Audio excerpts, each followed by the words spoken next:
May naisip lang ako, ano kaya ang mangyayari kung ang oras panahon ay bumalik uli sa dati. Walang technology, walang moderno mga gamit, wala pang iPad, PSP at mga gadget. Kapag naboring ka, pitig bulag ang pang-aliw. Kung ito'y biglang nangyari, sinong di mababaliw? Hindi mo na makakatext ang kaibigan sa malayo. Wala pang sasakyan, ang meron lamang ay kabayo. Imbis na papel ang susulatan ay isang bato. Ang unan sa pagtulog mo ay ang hinipon na damo. Wala ka nang aabangan na paborito palabas, kaya ang tumunga nga ang gagawin mo madalas. Hindi pa uso ang damit, ang kapalit dahon ng saging. Wala nang bling bling, ang nakasabit na ay baging. Kung bumalik ang oras, paano ka mag-aaliw? Kung ito'y biglang nangyari, sinong di mababaliw?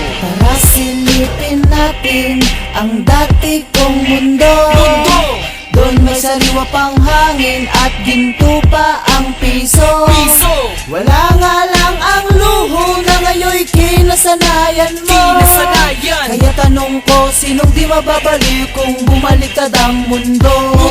Makakaya mo kaya na walang Facebook? Makakaya mo kaya na walang YouTube? Mga bagay na araw-araw natin ginagamit. Mabubuhay ka kaya kung tayo ay bumalik? Walang kalan, walang TV, walang ilaw sa labas. Kaya tuwing gabi, natatakot ka na lumabas. Siguro kung mangyari yun, wala na sigurong mayabang. Wala nang pasosyal at tubot ng kaartihan. Pantay-pantay ang mga tao, walang away at gulo. Walang mahirap at mayaman, iisa lang ang dugo. Walang krimen, walang huldapan at walang mga inggitan. Payapa ang mundo at payapa ang isipan. Di kailangan ng pera para mabuhay, kailangan lang ang sipag para lalo kang masanay. Kung bumalik ang oras, paano ka mag-aaliw? Kung ito'y biglang nangyari, sinong di mababaliw?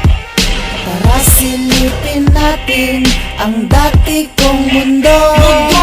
Doon may sariwa pang hangin at ginto pa ang piso. Wala nga lang ang luho na ngayon kinasanayan mo. Kaya tanong ko, sinong di mababaliw kung bumaliktad ang mundo?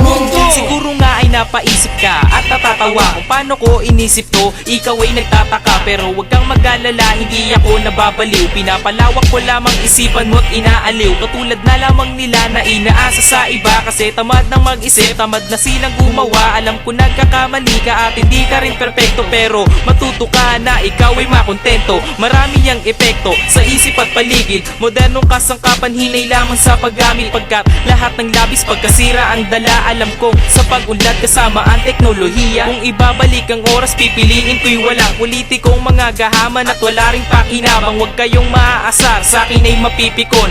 Ano ang pipiliin mo, dati o ngayon? Tara silipin natin ang dati kong mundo. Doon may sariwa pang hangin at ginto pa ang piso. Wala nga lang ang luho na ngayon kinasanayan mo. Kaya tanong ko, sinong di mababaliw kung bumaliktad ang mundo? May